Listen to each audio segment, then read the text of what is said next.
Boa tarde, obrigado, Jorge, pelo convite. É um prazer estar aqui no IFT. Faz bastante tempo que eu não falo aqui, eu tenho vindo pouco aqui, tenho vindo uma vez por semana, então muitos de vocês eu não conheço. Então, o que eu tenho para falar hoje, e eu coloquei assim o físico no mundo das maravilhas, eu ia colocar país das maravilhas, mas, na verdade, não é país, porque esse problema de fake news, de negacionismo, de desinformação é uma coisa que acomete o mundo todo e não somente o nosso país. Então, eu coloquei um físico no mundo das maravilhas, iniciativas de combate à desinformação na sociedade. Então, eu vou falar um pouco sobre as coisas que eu tenho trabalhado. Muitas das coisas aqui vocês devem saber, espero que saibam. Outra parte vai falar sobre alguns problemas que a gente encontra no jornalismo, no dia a dia, que contribui para o aumento de desinformação. E espero que vocês gostem da apresentação. Bom, então eu começo a minha fala colocando um trecho do livro do Carl Sagan, Mundo Assombrado pelos Demônios. Então, se comunicamos apenas as descobertas e os produtos da ciência, por mais úteis e inspiradores que possam ser, sem ensinar o seu método crítico, como a pessoa média poderá distinguir a ciência da pseudociência? E é claro que esse trecho é uma fala ampla sobre a questão de como você explicar o método da ciência para o público em geral, mas ele contém outra questão que, de fato, não importa se é ciência ou se é pseudociência, porque, enfim, existe uma linha, às vezes tênue, para você distinguir aquilo que é ciência do que aquilo que não é ciência. E, às vezes, o que não é ciência não quer dizer que não seja importante. Por exemplo, você pega artes, não é ciência, mas você vai descartar por não ser ciência.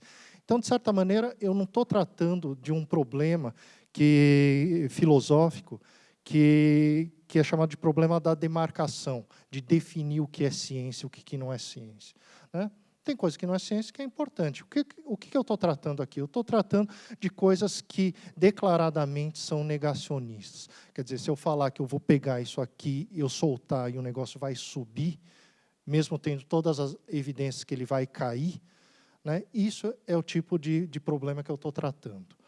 Então, eu não estou tratando de um critério de demarcação do que é e o que não é ciência. Embora tenha muitas coisas que é muito fácil você distinguir se é ou não ciência. Tem coisas que estão próximas àquela linha tênue, agora tem astrologia e tem astronomia em extremos opostos, por exemplo. Vocês sabem o que é isso aqui? O que é esse bicho aqui? Eu conheço. Esse bicho aqui, ele é um piolho. E eu começo falando, os meus primeiros slides falam de alguns problemas alguns problemas lógicos que as pessoas cometem no seu dia a dia. Muitas vezes as pessoas não percebem que estão cometendo, outras tantas vezes as pessoas fazem de propósito, esse tipo de erro lógico, mas sabendo que é um erro, mas estão mal intencionadas para fazer esse erro. E eu coloco aqui uma observação empírica, que os habitantes das Novas Hébridas, que era um nome colonial de umas ilhas que ficam lá no Pacífico, hoje formam o lugar chama Vanuatu, e eles observaram durante séculos que pessoas de boa saúde tinham piolhos, e que indivíduos doentes, com frequência, não os tinham.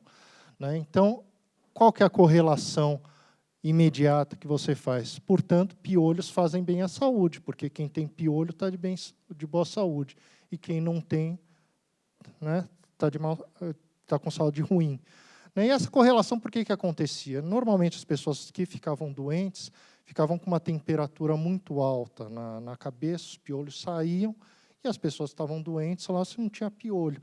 Mas eles fizeram essa associação aí espúria, né, de uma correlação, estabeleceram uma questão de causa e efeito, que é normalmente o que as pessoas fazem, né? Isso aí vocês veem muito no dia a dia, né? Então, a segunda figura que eu coloco, e isso é retirado de um site que chama Spurious Correlations, né, e ele faz uma correlação que é muito boa, aqui, 0,94. Esse índice de correlação é um número que varia de -1 a 1, né, onde -1 é uma correlação oposta, ou seja, acontece um, não acontece o outro, e uma correlação próxima de 1 é acontece um, acontece o outro, né? E aqui é um gráfico onde você coloca o consumo per capita de queijo mussarela nos Estados Unidos e pessoas que morrem caindo das escadas, né? Ou seja, a correlação é muito boa, né? Só que isso significa que eu tenho uma relação de causa e efeito aí? Não, eu não tenho, né? Então, isso, claro, é uma coisa que vocês já devem saber, né? Eu estou falando aqui no Instituto de Física Teórica. Então, correlação não é a mesma coisa que causa e efeito, né? Então, não quer dizer que eu tenho uma correlação muito boa, que quer dizer que comer queijo faz as pessoas caírem das escadas, né? Embora essa correlação seja muito boa.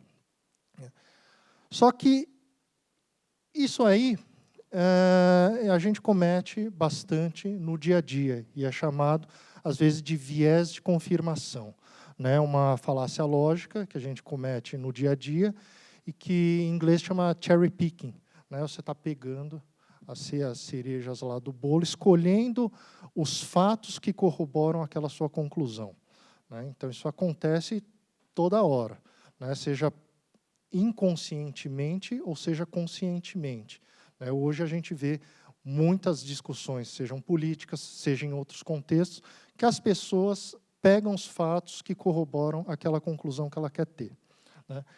Então, eu vou dar um exemplo aqui do que é o viés de confirmação, né? Então, vamos pegar uns pressupostos aqui que uma pessoa, vamos supor que uma pessoa vive em torno de 80 anos e tem um sonho por noite, né? Então, estou desconsiderando os 10 primeiros anos de vida, supondo que a criança possa inventar muita coisa da imaginação.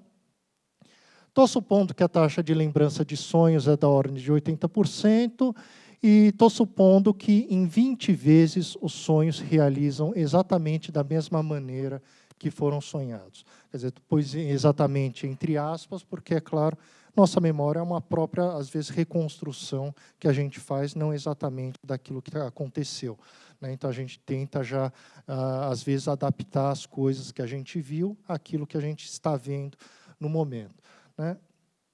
E o que acontece? Eu tenho acertos, então, no caso 20, e erros da ordem de 20.420, não estou considerando ano bissexto, dias com mais de 30 dias, etc. E eu tenho erros 99,902 vezes que eu errei, né? O que acontece? Normalmente, você se impressiona mais quando você acertou as coisas. Você guarda as vezes que deu certo aquilo que você estava esperando, e você esquece as vezes que deu errado, né? Então, você assume, portanto, com base nisso, de maneira completamente errada, que os sonhos são premonitórios, né? Onde, estatisticamente, você está vendo que não são, né? A maior parte das vezes você erra. Só que o que acontece?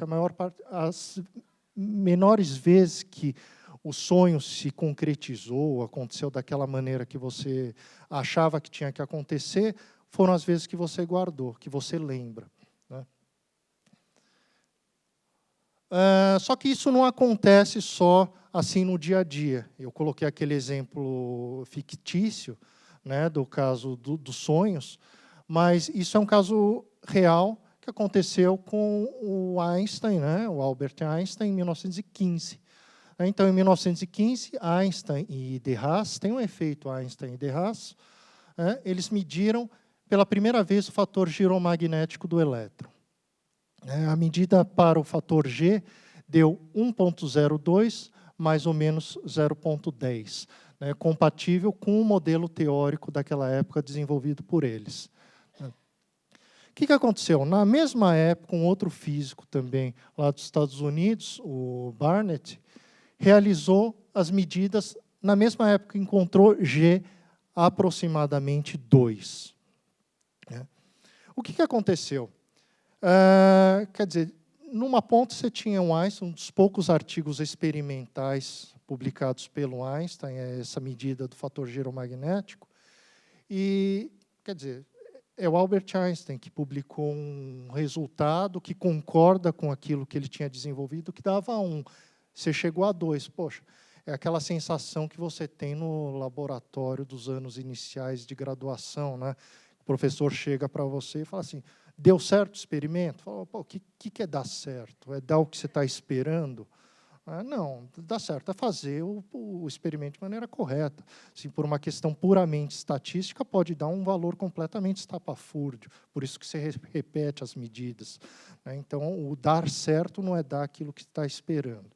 Então, só que ele ficou com essa sensação, falou, poxa, eu cheguei com um valor que é o dobro daquilo que o Einstein chegou, então vou refazer minhas medidas. E aí ele refez as medidas dele, repetiu os experimentos, chegou em G 1,25, mais ou menos 0,15, compatível com aquele valor lá em cima. Agora está bom, né? Estou satisfeito, porque agora concordou com o valor que o Einstein e o de Haas mediram. Só que hoje a gente sabe, com uma precisão, uma grandeza que tem uma precisão gigantesca, né, que é G sobre 2, que é exatamente é 2. Então, ele tinha acertado nas medidas dele. Então, o que aconteceu? Provavelmente ele se convenceu de que tinha que chegar num valor próximo de 1, rejeita um valor lá que, por algum motivo, esse aqui eu não apertei o botão no momento certo, então deu mais do que deveria ser. Esse aqui eu não medi direito, descarto os dados. E aí você vai contornando e se adaptando àquilo que você quer. Isso é um erro comum e acontece, por exemplo, aqui na própria história da física. Um outro exemplo que é real, que vocês podem ver, alguns de vocês devem trabalhar também com física de partículas, já devem ter visto aquele Particle Data Group, aquele livro, aqueles dados. Se vocês olharem algumas constantes lá, naquele livrão, bom, hoje não é livrão, né? Hoje é arquivo, na minha época era um livrão, do Particle Data Group, vocês vão ver que tem algumas grandezas físicas que dão um salto se vocês fizerem o gráfico ao longo dos anos. E é mais ou menos o que acontece aqui com isso aqui, a medida da velocidade da luz. Então, se vocês olharem até o ano 1900, vocês têm uma medida aqui, um valor para a velocidade da luz, e depois vocês têm um salto abrupto aqui, depois de 1900, no valor da medição da velocidade da luz. O que aconteceu aqui? É difícil dizer exatamente o que aconteceu. Será que os equipamentos ficaram com uma precisão melhor? Será que alguém começou a medir e viu que aquilo estava errado e todo mundo foi na onda de medir aqueles valores mais ou menos com valores semelhantes? Isso aqui também é chamado, um tipo de um viés, pode ser considerado uma espécie de viés de confirmação, que chama efeito bandwagon. Então, você vai meio assim com um efeito de adesão, digamos, mais ou menos o contexto histórico daquela época é um determinado valor, e você mede e você acha aquele valor parecido com isso aqui. De repente, deu um salto abrupto. Então, se você fez a sua conta baseado nesses dados, provavelmente você errou. E errou por um fator aqui, por causa da medida experimental da velocidade da luz. Se alguém tiver alguma questão, quiser me interromper, fica à vontade. Outro problema que a gente tem hoje também, às vezes as pessoas cometem com bastante frequência, é a questão do espaço amostral. Então, isso você vê bastante em discussão, às vezes, de redes sociais, as pessoas fazem as pesquisas dentro da sua bolha em redes sociais e acham que deu um resultado estapafúrdio e não sabe por quê. Então, esses são dados defasados, né? São dados de 2020, alguns dados de 2018, mas a conclusão ela se mantém. Então, na época, 46 milhões de brasileiros não tinham nenhum tipo de acesso à internet. Isso dava 25% da população brasileira com 10 anos ou mais de idade. Né? São dados de 2018, divulgados pelo IBGE em 2020. Quer dizer, então, 46 milhões de brasileiros não tinham nenhum tipo de acesso. Né? Dos 120 milhões de pessoas acessavam o Facebook, né, que é 87% da população que tem acesso à internet. Né? Ainda assim, um espaço reduzido, um espaço amostral reduzido. Então, quer dizer, qualquer pesquisa que você faça dentro de redes sociais, ele não vai dar certo. Né? E eu coloquei Facebook aqui, alguns jovens aí devem achar cringe isso aqui, mas Facebook ainda ano passado foi a rede que mais tem pessoas participando. Tá? Embora você pode não ter muita interação, mas ainda é a rede que tem mais pessoas aderindo. Então, quer dizer, você tem um espaço amostral completamente defeituoso, quer dizer, você adota que isso aqui é verdadeiro, quer dizer, qualquer pesquisa que você faça envolvendo isso está errado. Tá? E como é que você pode fazer uma das maneiras de tentar reduzir esses vieses, esses problemas que você pode ter de tendenciosidade? Né? Então, primeiro, você pode fazer uma análise às cegas. Né? Então, se você pega, no caso, por exemplo, de medicina, de medicamentos que a gente teve hoje, tão recente, caso de Covid, por exemplo, será que o medicamento funciona ou não funciona?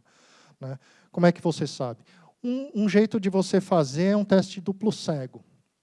Né? Então, você dá um medicamento, para testar um medicamento, nem o paciente, nem o experimentador sabe quem está recebendo o remédio ou placebo.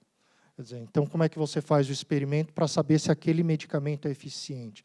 Você separa em um grupo que vai receber o princípio ativo, outro grupo vai receber pílula de açúcar, né? E aí você compara para ver se você tem algum efeito relevante entre os públicos que você ministrou o medicamento ou placebo.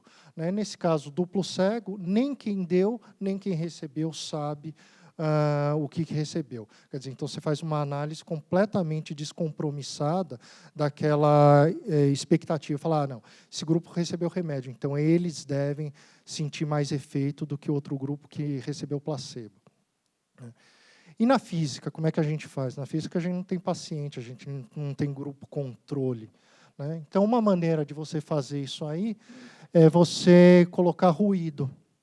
Né? Então, às vezes, você tem uns dados experimentais, sei lá, você vai calcular, vai medir a massa de uma determinada partícula lá, ou você vai ver se um efeito existe ou não existe. Quer dizer, quando você faz, a gente não publica resultados de fracassos. Né? Então, quando dá errado, a gente não publica. Então, quando a gente faz e gasta muito tempo em algum experimento, a gente quer que dê certo. Né? Então, a gente está fazendo, já esperando que aquele experimento dê certo, e, às vezes, você pode realmente jogar fora, achar uma razão na sua cabeça para jogar fora alguns dados que corroborem aquilo que você quer. Né? Uma maneira de fazer, de esconder um pouco essa tendenciosidade é você colocar ruído. Né? Aqui você pode colocar um ruído aleatório, você pode colocar um ruído com uma tendenciosidade, você pode mudar os índices do dado, né? E depois que você calcula o resultado, você reconstrói o resultado retirando esses ruídos e essas coisas. Né? Então, isso é uma maneira de você reduzir essa tendenciosidade. Certo? Agora, por que eu estou falando tudo isso? Quer dizer, estou falando porque, de vez em quando, acontece com Einstein, com o de Haas, alguma tendenciosidade, algum problema, né, que, sei lá, depois caiba em algum colóquio que fale de história da física. Não, né? Porque isso aí afeta, esses problemas cognitivos afetam o nosso dia a dia. Né? Então, vocês viram se vocês acho que todo mundo acompanhou, discussões em torno de medicamentos em pandemia, de tratamento precoce, de um monte de coisa. Outra coisa que acontece na sociedade todos os dias. Então, eu vou colocar alguns exemplos, não são exaustivos, muito pelo contrário, eu podia ficar o dia inteiro colocando um monte de picaretagem que tem por aí, né, mas vou colocar só alguns. E esse é um exemplo que eu gosto de colocar, eu sempre coloco nas minhas apresentações, isso é um filtro, né, um filtro de barro.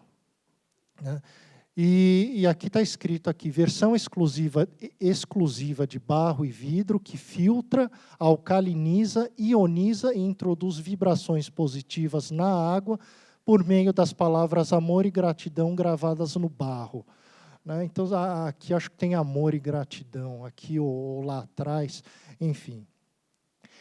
Isso aqui é um filtro de barro que custa da ordem de 10 vezes mais que aquele seu filtro São João que você compra na sua casa, mas custa R$ 2.140 na época que eu fiz. Isso aqui. Eu dei uma busca recente e acho que está esgotado. Acho que está. Então, eu não sei se vendeu tudo, eles ficaram com vergonha de vender isso. Mas, enfim, ou seja, isso é uma grande bobagem. Né? Então, isso aqui, você faz esse tipo de venda, quer dizer, para nós é engraçado, mas você imagina uma pessoa que está doente, que está lá com alguma enfermidade, que ganha um salário mínimo, que sobra R$100 por mês, ela economiza 2 anos para comprar esse filtro de barro, de fazer o tratamento médico dela, e aí depois vem a ter consequências graves, porque ficou tomando água do filtro de barro, achando que aquilo lá estava fazendo um efeito para ela. Né? Então, isso é grave, isso aí Claro, não dá para saber se o próprio fabricante acredita nisso ou se ele está fazendo isso aí de má intenção. Né? Mas isso, sem dúvida, atenta contra o próprio Código de Defesa do Consumidor. Né? Por que você vai cobrar 10 vezes mais num filtro de barro que não tem nenhuma diferença do outro filtro que custa 10 vezes menos? Né? Um outro problema que acontece no dia a dia também, por exemplo, na constituição de políticas públicas. Né? E esse foi um evento que aconteceu no Senado. Né? Então, esse foi, aqui isso apareceu no Senado, notícias, aqui, defensores e críticos debatem constelação familiar no Senado. Né? E por que eu fui chamado? A princípio, isso aí seria um evento para celebrar essa terapia de constelação familiar. Vocês já ouviram falar o que é constelação familiar? Então, eu vou repetir depois de ler porque que eu acabei indo falar lá. Eu fui falar lá porque, na verdade, nessa questão da constelação familiar, tem um campo quântico, sempre é quântico, né? Então, campo quântico, que eles chamam de campo morfogenético, né? Que é um campo que pega todo o espaço e transcende o tempo, inclusive. Você está recebendo, provavelmente seu comportamento está sendo influenciado por uma tataravó que você nem sabe que ela existia. Né? Então, mas você recebe influência dessa tataravó. Né? Então, essa terapia impressiona por sua ação no nível anímico, né? Estou falando da alma. Estou no Senado, estou falando da alma. Né? Isto ocorre porque forma-se um campo quântico no qual a telepatia atua como resultado da interconexão entre os níveis energéticos das mentes humanas. É difícil traduzir o que está escrito aí. Né? Então, quer dizer, isso seria, a princípio, para celebrar isso que está introduzido no direito, chama direito sistêmico hoje, e é utilizada essa constelação familiar para a resolução de conflitos em vara de família. Então, eu vou explicar. Constelação familiar é uma espécie de teatro, eles não gostam que chama de teatro, mas é um teatro. É um teatrinho que você faz assim, você chega, professor Ricardo Stureno tem um conflito familiar que você quer resolver. Então, você chega, vai encontrar pessoas que você não conhece, mas eu vou representar o seu pai, alguém vai representar a sua mãe, alguém vai representar o seu filho, e vocês vão começar a simular uma determinada situação da vida de vocês, né? Só que, sei lá, em determinado momento, o pai tropeça ou cai de joelho, aí a pessoa que está interpretando aquela constelação familiar fala, olha, seu pai caiu porque você tem um problema emocional lá que vem de uma bisavó que faleceu não sei o quê. E aí eles tentam fazer essa resolução de conflitos com base nessas coisas, né? Isso aí eles montam uma espécie de hierarquia familiar, onde você tem o pai é a pessoa mais importante, depois vem a mãe, depois vem os filhos, etc. E qualquer desequilíbrio que você tenha na sua família é porque você tem algum desequilíbrio nessa hierarquia familiar que você tem, né? E tem algumas terapias que eles fazem, algumas simulações que eles fazem com bonequinhos, né? Eles colocam uns bonequinhos, tipo uns bonecos de Lego, Playmobil na água, onde um bonequinho vai simbolizar o seu pai, outro a sua mãe, não sei o quê. Depende de como os bonequinhos se movimentam, o constelador interpreta que você está tendo, o motivo dos conflitos familiares que você está tendo.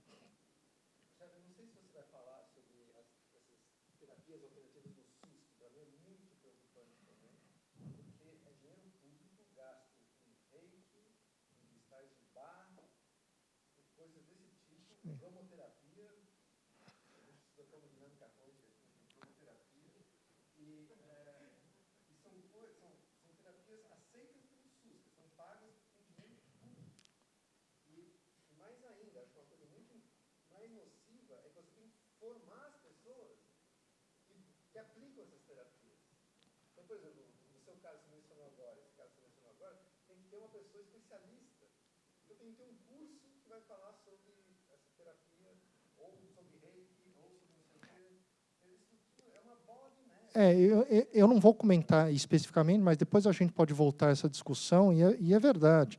Na verdade, esses cursos pressupõem uma formação, e as pessoas que foram lá no Senado, estavam envolvidas na defesa dessa terapia, todas ganham dinheiro vendendo esses cursos, certo? Porque você precisa, para usar isso para a resolução dos conflitos, você precisa passar por um curso. Quem dá o curso sou eu, e eu cobro para isso.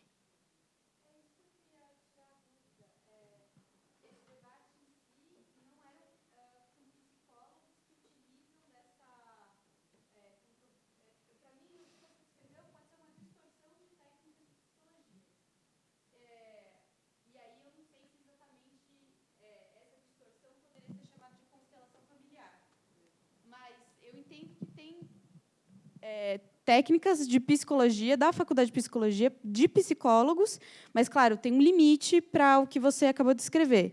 Nesse caso que você está descrevendo, é como se fosse uma distorção mesmo, se eu estou entendendo bem. É uma distorção, não é reconhecido pela psicologia. Essa pessoa que está aqui, ele é um psicólogo, ele foi com a gente, né? Então, não é uma distorção da psicologia, não é reconhecido, inclusive, pelos psicólogos. Porque né? Que nem então, coaching, tinham psicólogos que também foi no grupo falando contrário à constelação. Na verdade, quem estava lá a favor da constelação eram aqueles consteladores que, de alguma maneira, tinham algum benefício da aplicação daquilo lá. Entendi, tá? Obrigada.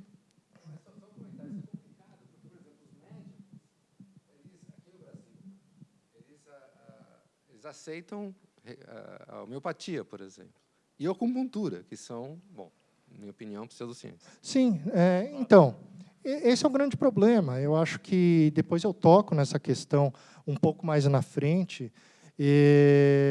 Na verdade, no próximo slide, eu vou tocar um pouco na questão da academia, né? Porque, por exemplo, curso de homeopatia você tem em todas as universidades, né? E o que é homeopatia se não é algo muito próximo de uma crença, né? Corroborado pelo Conselho Federal de Medicina, né? Então, quer dizer, as pessoas, assim como postura, têm que parar de se melindrar, de falar aquilo que é o que não é, né? Então, tem coisa que é, tem coisa que não é. As pessoas têm que parar de ficar melindradas de falar sobre esses assuntos. Então, aí eu coloco o próximo slide, e aí eu vou falar um pouco sobre essa questão que o Rogério colocou. Né? Você, de fato, é contra a fake news? Você tem certeza disso? Quer dizer, porque você tem que lembrar que quando você é contra a fake news, contra a crença ou contra o negacionismo, a definição de negacionismo, de bobagem, não é somente naquilo que o outro acredita. Né? Então, normalmente você pega a imprensa, ela fala assim, não, eu sou a favor da ciência, eu defendo a ciência, eu só coloco conteúdo verdadeiro. Só que numa página coloca a missão e compromisso. Aqui, e aí eu estou colocando o caso da Folha de São Paulo, mas tem outros jornais também que fazem parte de um projeto que chama The Trust Project. Né? Um compromisso que você tem em publicar os fatos, né? de checar os fatos, checar a notícia antes de publicar. Né? E aí você coloca que destaca a relevância do jornalismo profissional para manter nítida a distinção entre notícia e falsidade. Numa página você coloca isso, porque é bonito, isso aqui gera cliques, isso te agrega valor ao seu produto. Na outra página você coloca a receita de água solarizada. Técnica ameniza desânimo, dá mais calma e equilíbrio. Né? Vermelho é estimulante, afasta a depressão, tira o desânimo, é a cor das conquistas, das paixões e da sexualidade. Basta colocar água mineral em uma garrafa de vidro transparente e depois envolvê-la com papel colorido, como celofane na cor desejada. Né? Então, você cura depressão, depende da cor que você põe lá, melhora outras coisas. Grande bobagem, sabe? E uma falta de compromisso, uma falta de responsabilidade, porque você coloca aqui, você tem uma doença muito grave. Você imagina se a pessoa acredita nisso, para de tomar sua medicação, começa a fazer isso e piora a sua condição clínica. É o jornalista, é o veículo que vai chegar depois na casa da pessoa e falar, olha, sinto muito, não sei o quê. Não, sabe? Agora, a troco de que você publica isso? Tá? E aí tem na universidade também. Né? Então, é cômodo para nós, que estamos na universidade, da gente fazer nossa pesquisa, a gente fica na nossa sala, a gente resolve nosso problema. Mas, poxa, eu acho muito legal essa atitude que, por exemplo, aqui tem o manifesto dos docentes de física, do Instituto de Matemática, Estatística e Física, da FURG. Né? Isso saiu na SBF, na época que o Rogério era presidente da SBF, contra o ensino de pseudociências no curso de enfermagem, na FURG. Quer dizer, num prédio da sua universidade, você ensina física. No outro prédio, você ensina perspectivas quânticas para o cuidado da enfermagem. Oh. Quer dizer, o que você quer? Você quer o quê? Você quer abarcar credibilidade na sociedade, que a universidade faz coisa boa, ou na universidade cabe tudo, inclusive bobagem? Então, foi legal esse manifesto. Está acabando a pilha aqui. Foi legal esse manifesto que os docentes fizeram, que é uma coisa muito rara de se ver na universidade. Então, na universidade, a gente tem esses melindres. Né? Por exemplo, aqui a gente pode falar entre nós, falar, olha, homeopatia é uma besteira, mas vai na faculdade de medicina. A faculdade de medicina tem um curso disso. Tem aqui na Unesp? Tem na USP? Tem na Unicamp? Também tem nas federais? Também tem. Tem tese na USP falando de reiki. Sabe o que é reiki? Reiki é imposição de mãos. Né? Você impõe a mão e você passa energias curativas para as pessoas. Né? E imposição de mãos é outra coisa, está no SUS. Você tem terapias no SUS que gastam dinheiro do erário para financiar esse tipo de prática. Né? Então, você tem homeopatia, você tem acupuntura, você tem imposição de mãos, você tem cromoterapia, você tem uma série de terapias que não tem nenhum embasamento, e não é aquela questão, falar assim, existe dúvida. Não, não existe dúvida. Não existe dúvida. Sabe? Para você aceitar aquilo como verdadeiro, você teria que refazer tudo que a gente sabe de física e de química. Né? E não é assim. Então, no jornalismo, normalmente tem uma questão que eu chamo de outroladismo, né? Então, e muito do que fica e se mantém, por exemplo, em alguns estabelecimentos, é essa questão do outro lado. Falar, ó, Rogério está falando que isso aqui não funciona, mas espera aí, é a opinião dele. Deixa eu pegar a opinião do terraplanista aqui. Ciência não é questão de opinião, ciência não é democrática. Você não decide sobre um fato pedindo para as pessoas levantarem a mão para quem acredita em A ou em B. Você tem uma experimentação, você tem um método científico, você chega a uma conclusão. Você não chega a uma conclusão por aclamação. Tem inclusive um episódio do Einstein, eu não lembro exatamente em que contexto, eu acho que talvez na época que ele estava fazendo a relatividade, alguma coisa, alguém chegou para ele e falou, olha, tem um monte de pessoas falando que você está errado. Ele falou, ué, que desperdício, se eu estou errado mesmo, basta uma falar que eu estou errado, sabe? Se de fato eu estou errado. Então, não é uma coisa por aclamação que você decide. Então, no jornalismo, tem uma coisa que acontece com muita frequência. Então, você fala 2 mais 2 é 4, 2 mais 2 é 3,9, 2 mais 2 é banana, e aí a empresa fala, polêmica, quem terá razão? Isso é fato, isso aí não é questão de opinião. Então, você tem que tomar cuidado com isso, que você tem, às vezes, a própria confusão introduzida na imprensa por conta dos jornalistas. E esse é um livro bem interessante, se vocês tiverem a oportunidade de ler. Esse aqui foi um artigo que eu escrevi para o portal da Unesp. Esse livro chama-se Mercadores da Dúvida. E foi escrito por uma jornalista, Naomi Oreskes, e pelo Eric Conway. E isso aí é um livro que fala, na primeira parte, sobre a indústria do tabaco. Então, na época, já desde os anos 1980, 1970, já sabia a correlação e a questão de causa e efeito entre fumo e câncer de pulmão. Só que, no caso, as empresas de tabaco, obviamente, elas tinham interesse em vender. E as empresas de tabaco, o que elas fizeram? Aí elas contrataram, de fato, cientistas para introduzir a dúvida na imprensa. Então, os cientistas foram contratados e eles foram pagos para introduzir a dúvida na sociedade. Então, isso aqui é uma fala de um empresário da indústria do tabaco na época. A dúvida é o nosso produto. Não podemos tomar uma posição de oposição direta contra as forças anti-fumo. Ou seja, você não podia negar, falar assim, não, o que você está falando está errado. Tem nenhuma correlação entre câncer e tabaco. Não, eles falavam, olha, existem estudos que indicam que pode haver uma correlação, uma relação de causa e efeito entre fumo e câncer. Mas existem outros estudos aqui que não batem o martelo nisso aí. Pode ser que não causem. Então, eles introduziam a dúvida. O que aconteceu? Isso aqui perdurou mais ou menos, mesmo que hoje se saiba, isso aí perdurou mais ou menos até o ano 2000, mais ou menos, que a imprensa ainda fazia, às vezes,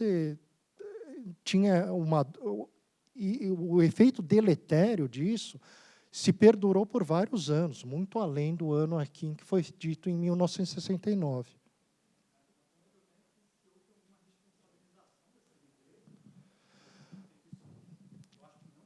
Olha, eu não sei dizer se teve algum processo envolvendo as empresas depois e os próprios cientistas. Não sei dizer. Pode ser que tenha tido alguma responsabilização ou assinatura de um acordo. Daqui para frente você vai declarar publicamente que existe. Não sei dizer.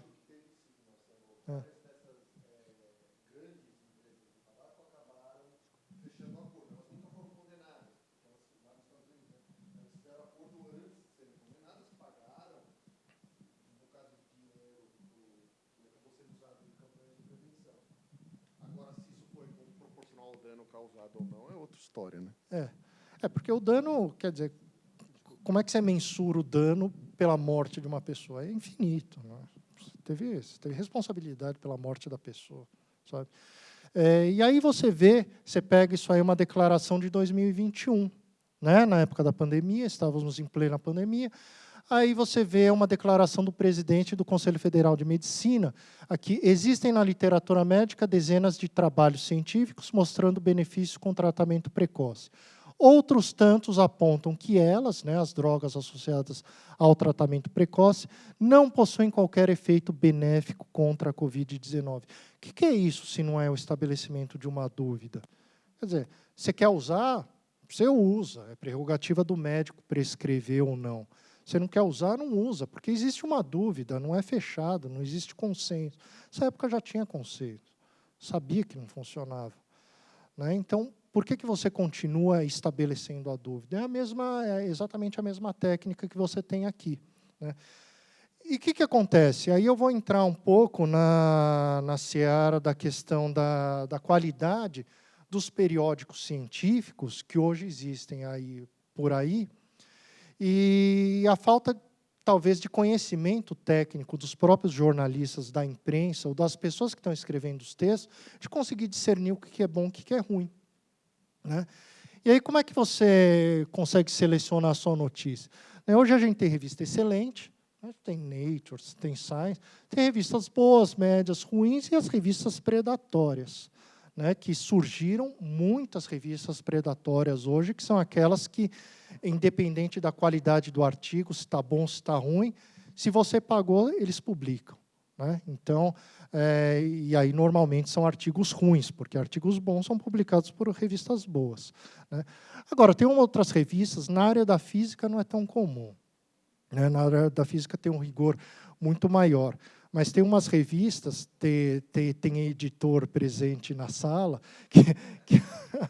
que às vezes, que em outras áreas, e aí eu vou falar até a Scientific Reports, que você compartilha tem algumas outras áreas, não é da física, é de outras áreas, que às vezes você compartilha em redes sociais, aparece Nature, vocês já viram, né?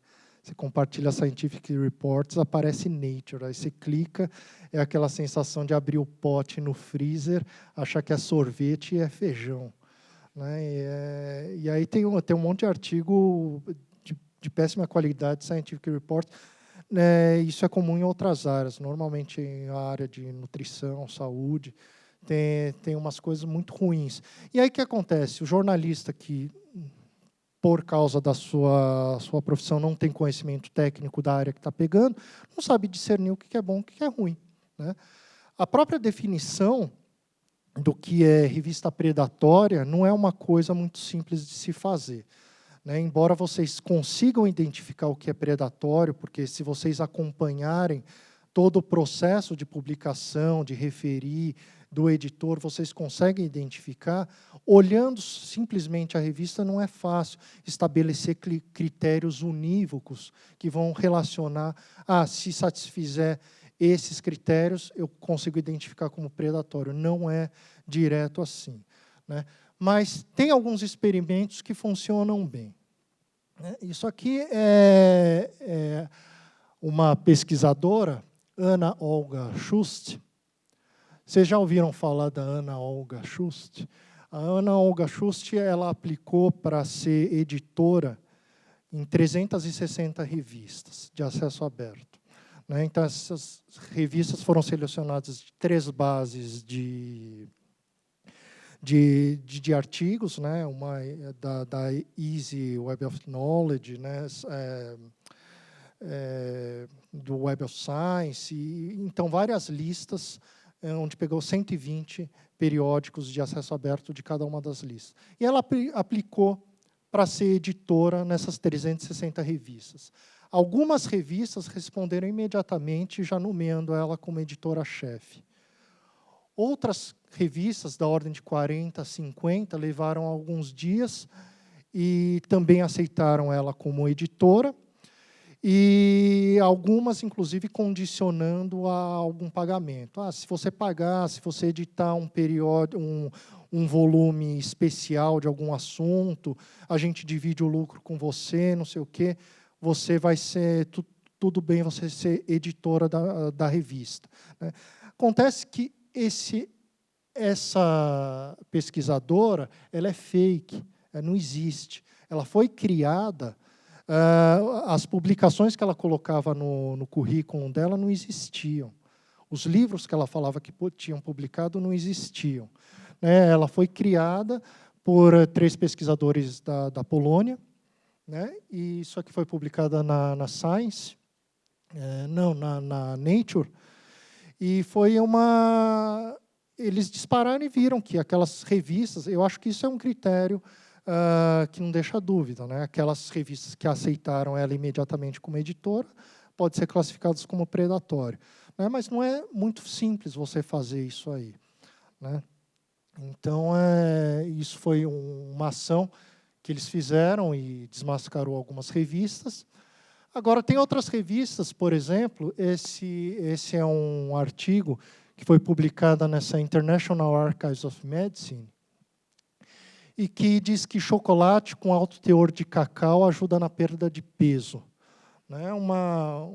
E essa publicação, na verdade, é séria no sentido de que não foi construído dados, não é fake. Mas o que esse cara, que é um jornalista científico, Johannes Bohannon, ele fez? Ele pegou, por exemplo, alguns indicadores, por exemplo, perda de peso, sono, digamos, perda de peso, sono, ou seja, listou uma série de indicadores de saúde que vocês poderiam ter e correlacionou com, por exemplo, comer chocolate, né? Por uma questão puramente estatística, algum desses indicadores pode dar uma correlação positiva com isso aí, ainda mais porque o número de dados dele era pequeno, né? Então, por uma questão estatística, pode dar isso aí. Sei lá, se comer chocolate, um dia, sei lá, naquele mês cresceu mais cabelo em você, né? Ou naquele mês você perdeu mais cabelo, naquele mês você dormiu melhor, naquele mês você dormiu pior, não sei o quê. E ele pegou essa série de indicadores e relacionou, por sorte, né, ou por azar, deu que reduziu o peso e deu uma correlação positiva. E ele publicou, né? Ele publicou, só que isso está errado, né? Depois ele revelou o que estava errado, só que imediatamente saem várias notícias disso aí, né? Isso aí é na época que comer chocolate pode ajudar a emagrecer, comer chocolate diariamente pode ajudar a emagrecer, diz estudo, né? Ou seja, o que é? Você já implantou na sociedade uma informação que é falsa, que é ruim, mas está aí repercutindo por aí. E aí, o que acontece normalmente com jornalistas, né? Eles sabem, qual que é o requisito para eu publicar uma determinada notícia, né? Se estar publicado num periódico não é condição necessária e suficiente para atestar a veracidade e a qualidade daquela notícia, então será, tem pedido de patente, então vou publicar. Você vê um monte de jornalistas por aí falando assim, isso aí está sendo patenteado, então é bom, não.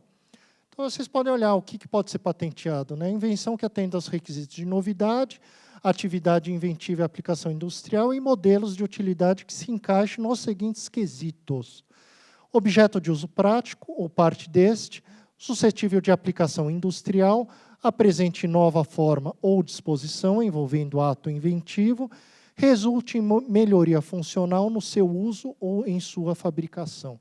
Quer dizer, mas ninguém vai checar se aquilo que você está pedindo patente realmente se adequa, de fato, a esses critérios, ou se aquilo que você está fazendo é uma coisa verossímil, que respeita, por exemplo, as leis da física. Ninguém está entrando nesse mérito, tá? Então, você a princípio pode patentear, por exemplo, um ventilador, né? E esse ventilador é um ventilador, se vocês entrarem no site, é quase um ventilador motocontínuo, né? Então, ele fala que isso aqui praticamente não gasta energia e viola todas as coisas, né? E assim, ele não critica o Einstein, não critica o Bohr, ele vai mais longe, né? O problema já começou aqui em Aristóteles. Quer dizer, Então, quer dizer, a pessoa está patenteando um ventilador falando que isso aí é uma indicação da nova física. Quer dizer, não é uma bobagem isso aí. Tá? Muita parte da desinformação também que aparece na imprensa vem disso aqui que a gente chama de hype. Né? Hype é quase o sensacionalismo. Né? Você aumenta demais a descoberta. Porque um dos problemas que você tem na imprensa é que o tempo da ciência é o outro do tempo da notícia. Né? Então, o jornal sai todo dia, a notícia sai todo dia, e, às vezes, um consenso científico, uma descoberta leva-se tempo para saber aquilo lá. Só que o jornalista tem que dar notícia. Né? E tem que chamar atenção, porque ninguém escreve um texto para que não seja lido. Você quer que as pessoas leiam.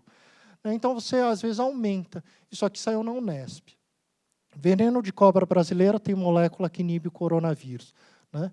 Olha como que saiu aqui depois nos diversos veículos. Cobra brasileira tem no veneno molécula capaz de inibir o coronavírus. Pesquisadores descobrem que veneno da cobra brasileira pode ajudar no tratamento da Covid. Veneno combate a reprodução do novo coronavírus. Nada disso é verdadeiro. Foi um estudo in vitro, lá na sua placa de Petri, lá dentro do laboratório, uma coisa super inicial, super exploratória, incipiente, só que na imprensa já aparece assim. Será que a ideia não era que, se você é picado por essa cobra, você morre antes do coronavírus? Bom, isso é verdade. Né? E você brinca, tinha pessoas em comentários na notícia compartilhada em redes sociais, você via pessoas falar, poxa, será que ser picado por cobra, então, te ajuda a combater? Pô, olha o nível da maluquice. Sabe? Então, você tem que tomar cuidado com isso aqui. Isso é coisa que eu tenho, por estar hoje na assessoria de comunicação e imprensa, é uma coisa que eu tenho tomado muito cuidado, mas que eu tenho visto de maneira muito mais crítica nos veículos que circulam por aí hoje. E as pessoas gostam de compartilhar esse tipo de coisa. Qualquer composto que sai em laboratório, que descobre em laboratório, é a nova cura do câncer. Né? A pílula do câncer da USP, se vocês lembram, tinha fosfetanolamina, uma pílula que surgiu dentro da USP, do Laboratório de Química de São Carlos, que se tornou, inclusive, parte de um decreto da presidente para produzir, para o Laboratório de São Carlos produzir, porque era a nova pílula do câncer. Não era. Sabe? As pessoas têm essa ansiedade, que é compreensível, que as pessoas busquem por um composto que cure alguma coisa, mas as coisas não são assim. Né? E aí, isso aí tem uma publicação do Journal of Science Communication, e que eu só ressaltei um trecho aqui. Eles fizeram um estudo de um acompanhamento sobre 40 compostos que foram publicados na imprensa, falando que seria a nova cura de não sei o quê, de alguma doença. E eles fizeram esse follow-up dos compostos, e o que eles viram aqui? Né? Apenas um medicamento emerge de uma média de 1 milhão de moléculas avaliadas. E cerca de 90% delas apresentam resultados desapontadores na fase pré-clínica. O que é a fase pré-clínica? Quando você começa a experimentar com humanos. Ou seja, qualquer coisa lá, provavelmente você jogar leite condensado na sua placa, você vai matar a bactéria. Isso quer dizer que vai funcionar como antibiótico? Não vai. Só que, como é que a imprensa coloca isso? Coloca como se fosse a nova cura de alguma nova doença. E aí eu chego na última parte da minha apresentação. O que a gente pode fazer para ajudar a combater isso? Muitas pessoas acham que seria suficiente você municiar a sociedade com o conhecimento por si só.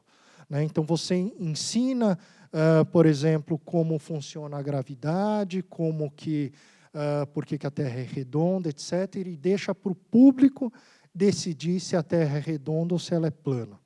Então, você você entende que o negacionismo ou a resistência a aceitar o fato vem do desconhecimento daquilo que a pessoa está abordando. Isso não é verdade. né? Então, simplesmente explicar o assunto que você está abordando não é suficiente para você desfazer o negacionismo, né? E aí tem um experimento que foi feito aqui por o Ray Hall, ele é físico, né? E ele fez um experimento do efeito do pensamento crítico na educação de estudantes. E o que ele fez? Ele passou um questionário grande para os estudantes, fazendo várias perguntas sobre paranormalidade, sobre extraterrestre, sobre terapias alternativas, sobre astrologia, sobre fantasma, etc., sobre várias coisas que não existiam. E aí ele separou em 3 grupos, né? Separou num grupo controle, que ia fazer um curso, ia passar por um curso que não tinha nada a ver com ciência, tá? Um outro grupo, 378 pessoas. Um outro grupo que ia passar por um curso de método científico, ou seja, ia explicar como é que é o método da ciência, experimenta, falsibilidade, reprodutibilidade, etc., mas sem tocar especificamente na questão de cada um dos assuntos que constavam lá no questionário, né? 225 pessoas. E um terceiro curso que ia fazer um curso de ciência e pseudociência, ou seja, você ia apontar e mostrar por que aquilo estava errado e qual que era a maneira certa de você interpretar aquele fenômeno, né? O que eles viram é que, aqui, sendo pontuação 1 para falso e 5 para verdade, quer dizer, isso aqui foram as notas para aquelas perguntas antes das pessoas, dos estudantes, fazerem os cursos. Então, a média dos estudantes, alguns aqui do grupo controle, achavam, por exemplo, a média era 2,95, né? Então, ficava mais ou menos entre falso, eles tinham dúvida, né? De qualquer maneira, essa pontuação decresceu consideravelmente no grupo que passou por um curso em que você apontava aquilo que estava errado e dizia por que aquilo estava errado, né?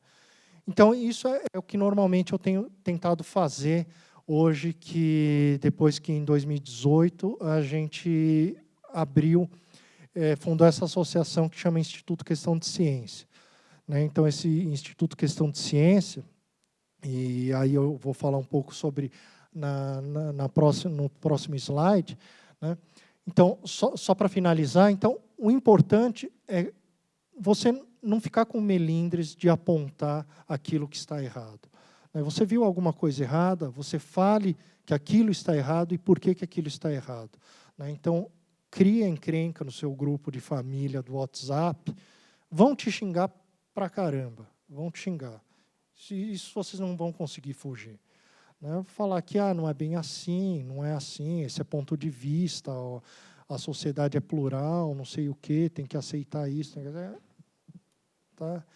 Passem por cima disso e não tenham medo de se posicionar.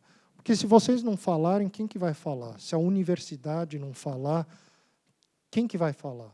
Se o Instituto de Física não pode se posicionar, quem que vai se posicionar, né? Isso resvala um pouco no motivo de que eu fundei, junto com um grupo de amigos, o Instituto Questão de Ciência, em 2018. Né? Então, algumas pessoas sabem, eu não vou entrar tanto em detalhes, mas foi essencialmente por uma questão de saco cheio, né? Porque você via as coisas acontecendo, você falava para as pessoas se posicionarem, e as pessoas ficavam com melindres, né? Eu falava, posso falar de homeopatia porque não é minha área de expertise. Você não faz física, você faz quântica. Sabe, você está falando de memória da água, que raio de coisa é essa? Na física tem memória da água? Não tem, cara. Sabe? Então por que você não fala? Não quero. Tá bom, então assume que você não quer arrumar discussão com as outras pessoas, né? Então, por essa questão, a presidente hoje é a Natália Pasternak, ela ficou bastante conhecida na época da pandemia. Então, ela e mais um outro colega jornalista, o Carlos Orsi, Paulo Almeida e eu, fundamos em 2018 o Instituto Questão de Ciência. Hoje tem mais um diretor, que é um diretor de educação, e a gente fez exatamente isso, tem uma revista, que é exatamente para tocar nesses assuntos que as pessoas ficavam com receio de tocar para não entrar em polêmica. Então, lá vocês vão encontrar a gente falando, analisando criticamente os fatos ou as notícias, como elas devem ser entendidas. Então, a gente não vai ficar com receio de se indispor com alguém por falar que aquilo lá é falso. Na mesma linha, foi criado, na época que o Rogério era presidente da Sociedade Brasileira de Física, a Verifísica, que a ideia era exatamente a mesma, que era mais ou menos fazer uma iniciativa de fact-checking na Sociedade Brasileira de Física de assuntos relacionados à física. Ela teve alguns entraves para ir para frente por uma questão muito simples, por duas questões, na verdade. As perguntas serem muito parecidas, normalmente vinha sempre coisa de abusos da utilização da palavra quântico em diversos contextos. Então, a gente já tinha falado disso, e ficaria muito repetitivo. E o segundo ponto é que desmentir uma notícia falsa não é simples. Então, vocês podem tentar fazer um exercício simples de redigir um texto para uma pessoa leiga em física, de alguém falar, sei lá, eu pegar, jogar água nesse controle, e falar assim, a Terra não é redonda, porque olha aqui, eu jogo a água aqui, a água escorre, a água não fica aqui. Então, como é que a Terra não é plana? Porque você tem os oceanos. Tente explicar isso aí em termos de um texto simples, que uma pessoa que não faça física entenda de uma maneira clara. Tente escrever sobre isso. Não é simples, dá muito trabalho.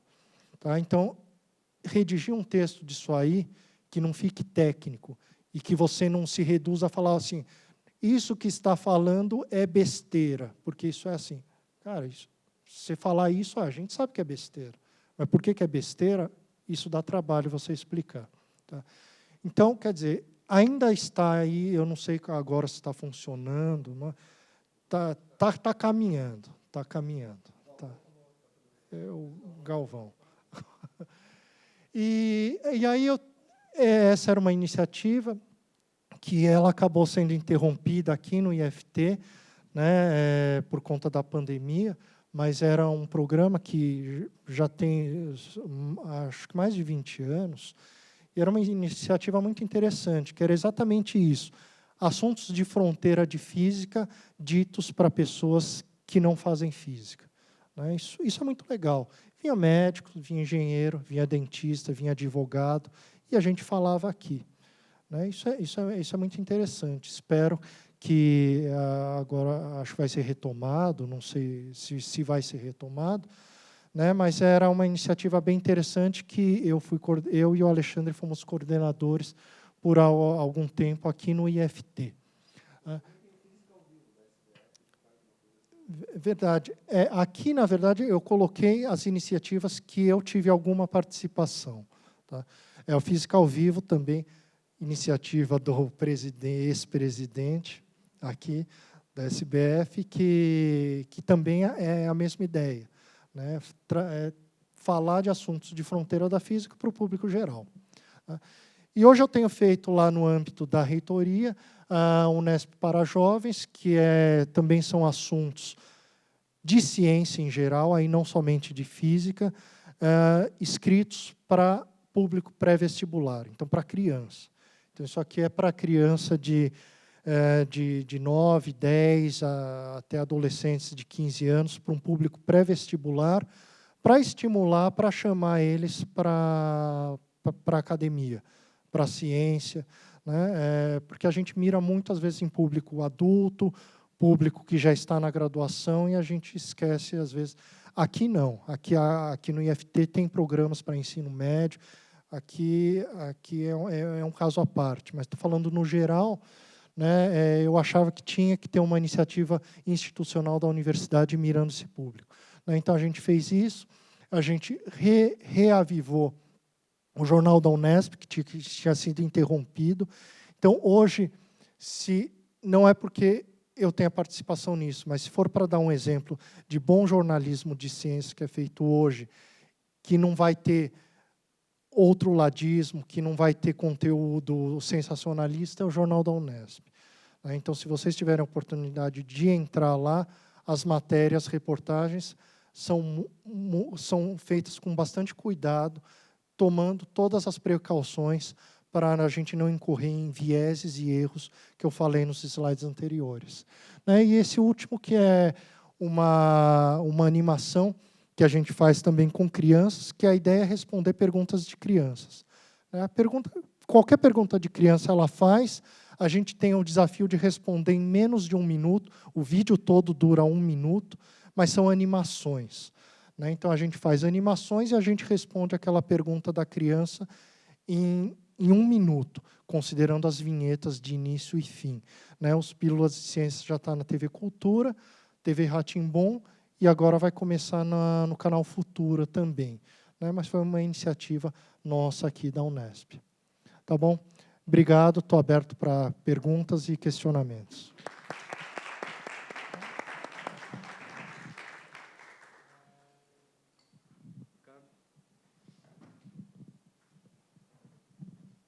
Alô? Marcelo, eu fiquei curioso com esse último trabalho que você mostrou aí, do que foi mais efetivo enfim, diminuir a crença nessas coisas. Eu não entendi bem a diferença entre os dois grupos. E também fiquei curioso por que os grupos que não são de controle já começaram com o número abaixo do grupo de controle, mesmo antes das aulas. Mas mais importante, qual é a diferença exatamente entre os dois grupos, que eu não entendi? Então, aqui, eu não vou me arriscar a falar a cor, porque eu vou errar. Porque eu sou daltônico, então esse é azul, né? Esse aqui é azul, esse é vermelho e verde. Isso. Tá. Então, o azul é o grupo que passou pelo... Então, antes do curso, quer dizer, era um público completamente aleatório. Tá? Então, não sabia... cada um estava em um curso diferente, mas eram pessoas da sociedade. E foi dado um questionário com base em crenças, em pseudociência, para a pessoa preencher se ela acreditava, se ela achava que aquela afirmação era falsa, tinha dúvida ou se era verdadeiro. Quer dizer, então essa questão de não ter muita diferença simplesmente fala que o grupo era diversificado razoavelmente. Quer dizer, então a pessoa que aplicou para um curso aleatório, ou um curso de método científico, ou um curso de ciência, tinham mais ou menos dúvida e certezas em coisas não coisas parecidas, mas os valores eram parecidos. Tá, então, mas esse... Então, o que aconteceu?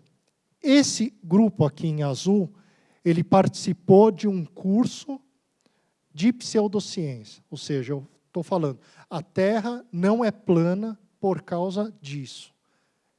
E aí, depois, no fim do curso, foi aplicado novamente esse questionário. E aí você tinha que marcar o que você tinha certeza que era falso, o que você tinha dúvida ainda, o que era verdadeiro. Então, o valor decresceu bastante daquilo que a pessoa, às vezes, ficava entre dúvida e falso, baixou para 1,95. Quer dizer, mais pessoas já tinham certeza de que aquilo era falso.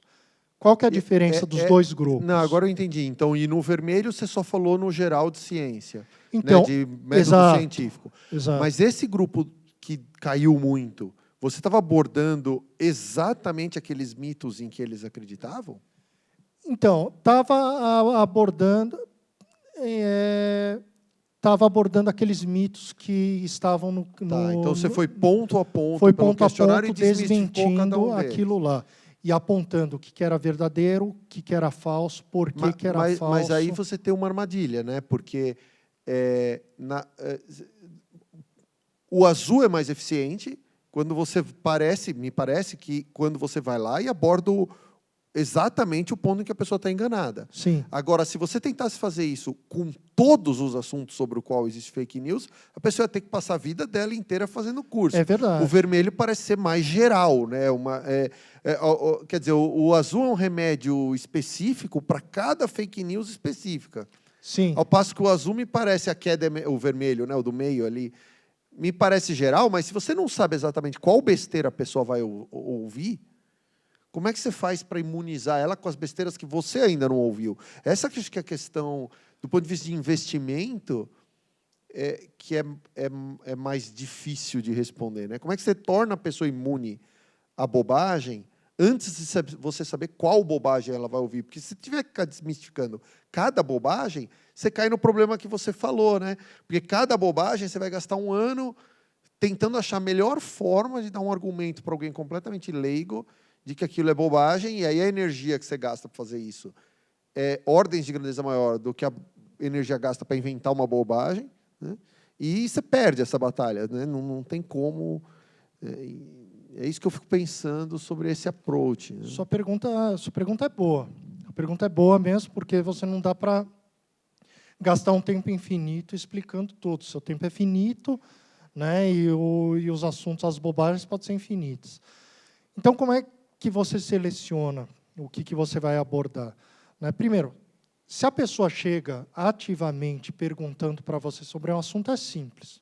Você vai e fala se aquilo é besteira ou não. Mas como é que se seleciona? Você tem que primeiro ver se aquela bobagem se espalhou suficientemente. Né? Se ela teve um alcance na sociedade grande o suficiente que vale a pena você chamar a atenção para ela, para você desmentir. Porque, senão, você faz o efeito contrário. O negócio, às vezes, é uma besteira escondida lá, e, ao abordar, você chama a atenção para ela. Né? Então, isso é uma coisa. O quanto ela já repercutiu na sociedade. Segundo, o dano que ela pode fazer na sociedade. Por exemplo, uma fake news envolvendo vacinas pode gerar um dano grande na sociedade, então vale a pena abordar. Né? Então, vale a pena fazer essa, que a gente chama de pré-inoculação, uma vacina mesmo. Né? Então, se precaver contra aquela fake news, eventualmente, que você detectou, ou que você acha que vai escalar para um nível que, ainda que pequeno, mas o dano é grande, ou aquela fake news que já se espalhou suficientemente na sociedade. Né? Por exemplo, saiu num jornal de grande circulação, aquilo vale a pena você desmentir, porque atingiu muita pessoa.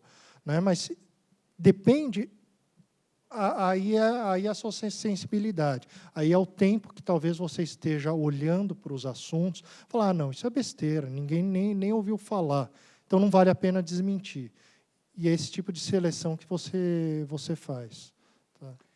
É interessante, eu vou passar já para a próxima pergunta, mas um ponto interessante nesse gráfico é o seguinte, que você sai, no melhor dos casos, mesmo abordando tópico por tópico, de uma situação que é dúvida, praticamente 3, para uma situação que está entre dúvida e falso.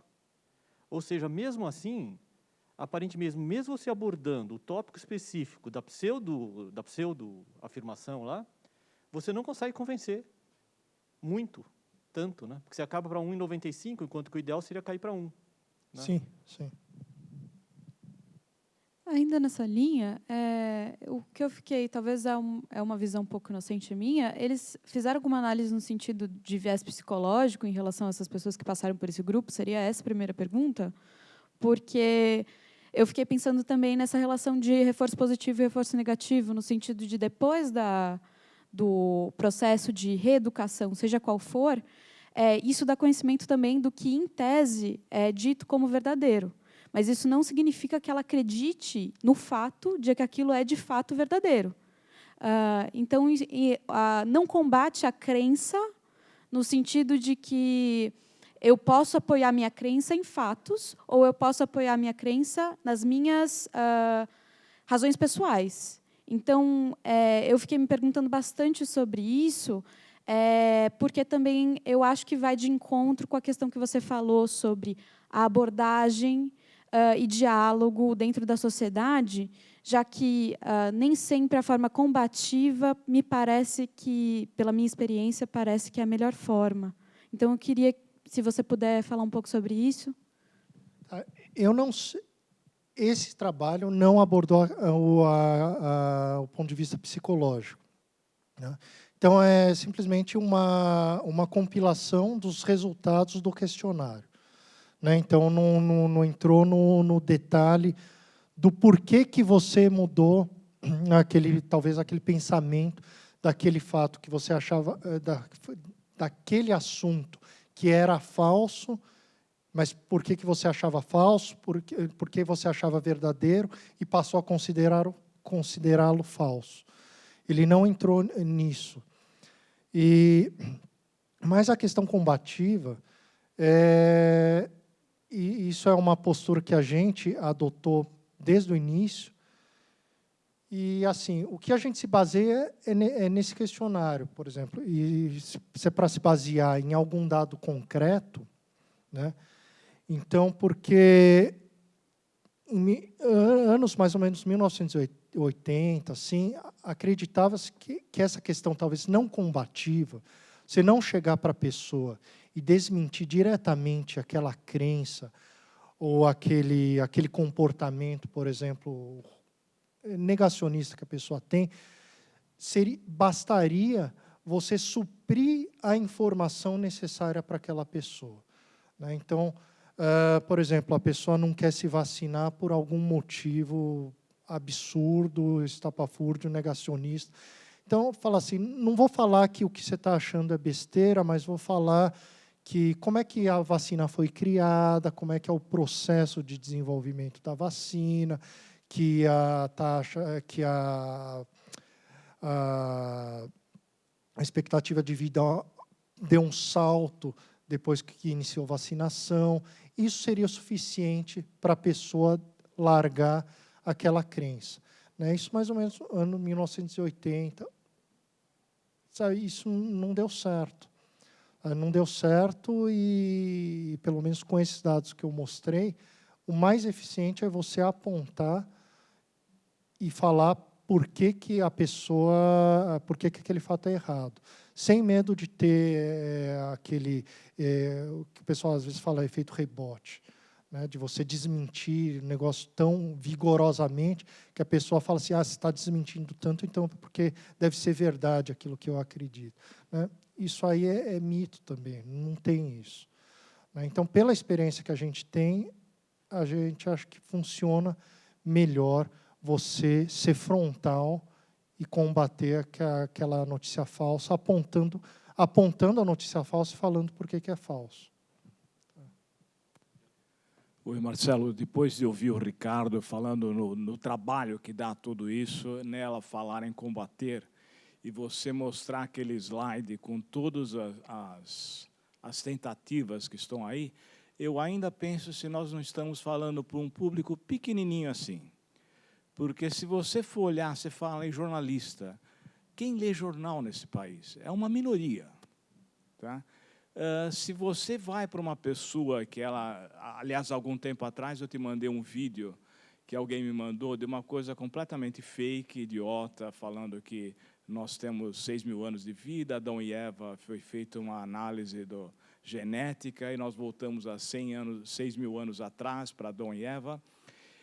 Você me mandou um artigo que saiu na Questão de Ciência, rebatendo esse vídeo, né, que foi muito divulgado por aí. Eu mandei para a mesma pessoa que me mandou o vídeo e ela não entendeu nada. A grande maioria realmente não tem conhecimento, não num sentido pejorativo, mas porque as escolas não dão isso. A educação que nós temos não dá nada disso. Então, sempre a dificuldade de passar isso, nós vamos estar atingindo isso. Eu acho que a única saída, com toda essa boa vontade, com todo esse esforço, você sabe que eu estive envolvido nesse Físico ao Entardecer há 20 anos atrás, eu tenho conhecidos daquela época, de 20 anos atrás, que eu tenho dificuldade ainda de falar, não, isso que você acredita está errado, porque tem toda uma educação falha, uma educação de professores também mal formados, que são mal pagos e vêm de escolas de 5ª categoria, porque são essas que estão formando os professores, os pedagogos daí, né? Então, o que está faltando não é educação real e trazer ciência para a escola, para o 1º grau, para o 2º grau, para o 3º grau, e por assim afora, porque senão nós não vamos mudar. O número de fake news e o número dos que não acreditam é muito maior do que aqueles que a gente está tentando mudar. Estou falando algo errado ou muito pessimista? Não, eu acho que você está certo.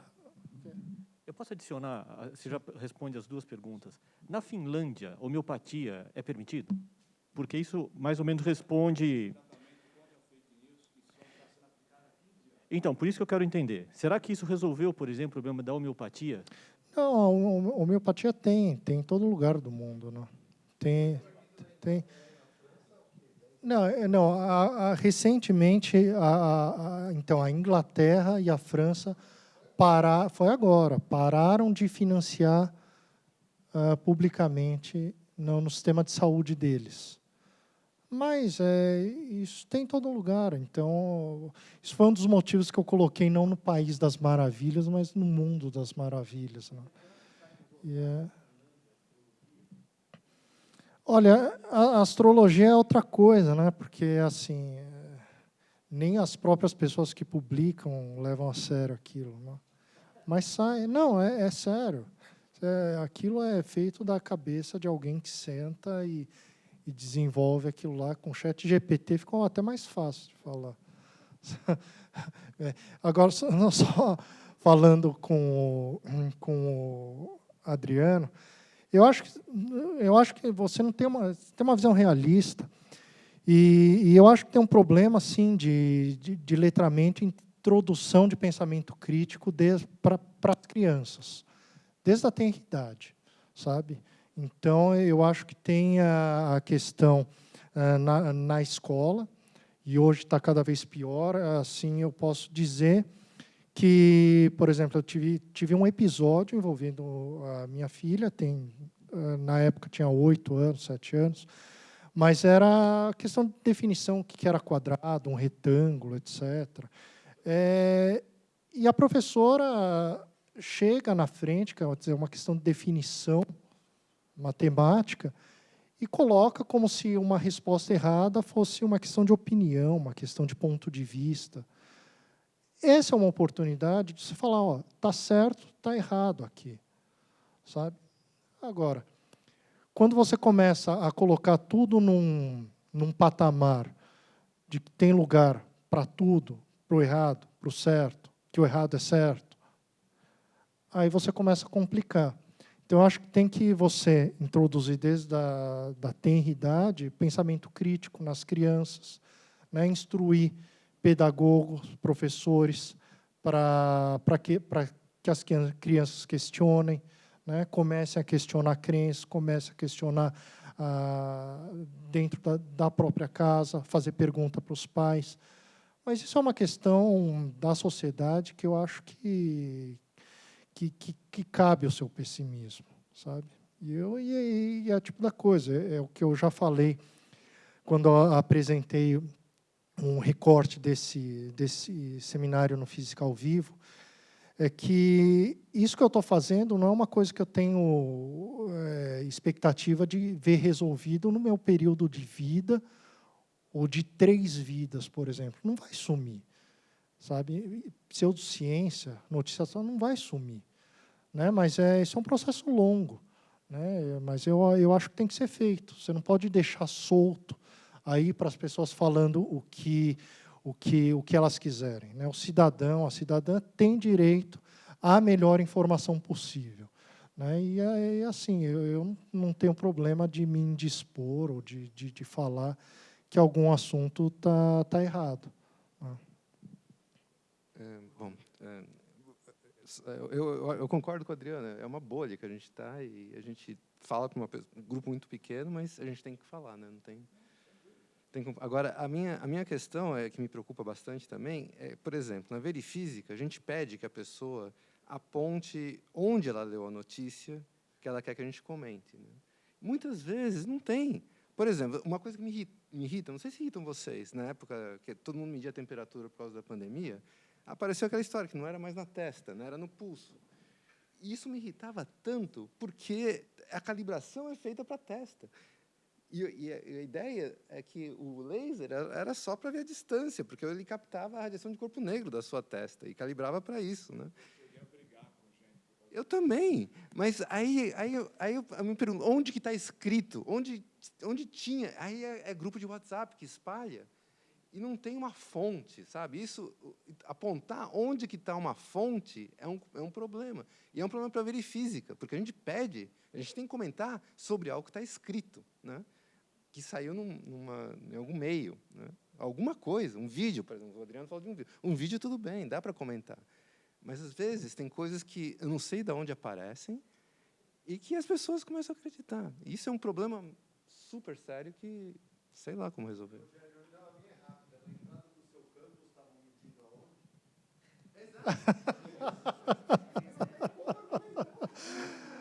Pois é, mas quem que cuida da administração não era aqui, né?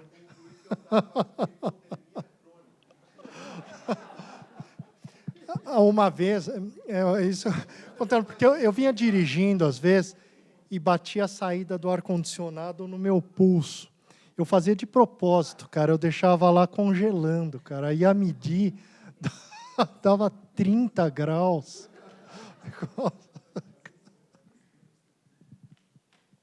Acho que é somente para fomentar a discussão e não é uma pergunta. Alguém aqui conviveu, teve muito contato com pessoas que constantemente produziam, compartilhavam fake news?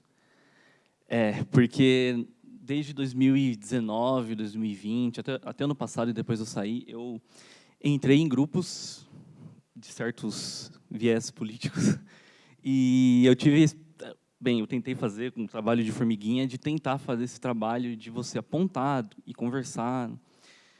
Primeiro que você fazer antagonização não funciona. É algo assim que eles rejeitam prontamente e eles partem para o que você disse que é o outroladismo. Por mais que você chegue com fatos bem estruturados, não funciona. A questão que funciona e, tipo assim, não funciona porque eles são pessoas que elas se alimentam da questão, eu estou falando disso por conta da questão da bolha, né? Elas vivem uma bolha hermeticamente fechada, porque a questão de fontes, como você disse, não tem. Eles pegam fontes de jornais que foi www.jb22.com.br, e é isso. Você não consegue infiltrar nisso de tal forma que você faça um mínimo impacto, porque todo argumento que você faça, eles automaticamente têm um outro, de um outro site feito a 1 minuto depois. E isso leva ao meu último ponto, que eu não sei se vocês conhecem o jornal, a revista Piauí, e eles têm um podcast muito bom, que não é o Foro de Teresina, é a Rádio Novela Explica, em que eles chamaram uma pessoa que ela é formada em Ciências da Computação, e ela, evidentemente, ela falou sobre condição de anonimato, e ela trabalha utilizando algoritmos de dinâmicas como modelo do votante majoritário e essas coisas assim, para ela poder alcançar certos tipos de pessoas com certos tipos de perfis que são mais propensos a espalhar certas notícias ou fazer o que você disse, que é trabalhar com a dúvida. Eles trabalham com a dúvida. Tudo isso para dizer que eles têm um método, e o método deles funciona. Eles utilizam, infelizmente, o que nós estamos falando aqui, eles usam. Eles têm um método para espalhar, para atingir as pessoas, e eles vão, como se diz, eles vão pinpoint aonde eles querem. Então, tudo isso para fomentar a discussão e para dizer, eu acho que a gente combate o método deles com método. Eu acho que a gente precisa criar um método, assim como eles, sistemático, porque a impressão que eu tive nesses 3 anos que eu passei dentro de bolhas assim é que a gente está bem atrás, a gente está numa situação desesperadora. Obrigado. Só fazer um comentário. Assim, negacionismo independe do espectro político, porque eu tenho exemplos de negacionismo em todos os espectros políticos. né? Então, é assim, e assim, falar o não dá certo, só toma cuidado que, assim, tem pessoas que, eu concordo com você, não dá certo, não tem o que fazer. Mas cuidado para não cair também nos vieses de confirmação, de pegar os exemplos claramente daquelas pessoas que, cabeça dura, que não tem o que você faz, que você não vai demover a pessoa da ideia. Essas realmente não tem o que fazer. Mas tem outras que estão entre esse espectro extremo, que aí o que mostra, talvez, apontar e falar diretamente seja mais eficiente. Bom, gente, já está. Eu vou pedir o seguinte para vocês. O papo está ótimo, mas nós temos aqui eu espero que tenha bolo e café. Não sei se a Ju agora entrou de férias, enfim. Tem? Que bom. Muito obrigado. Então a gente pode continuar o papo lá, tá bom? Vamos agradecer novamente o Marcelo. Foi ótimo, Marcelo.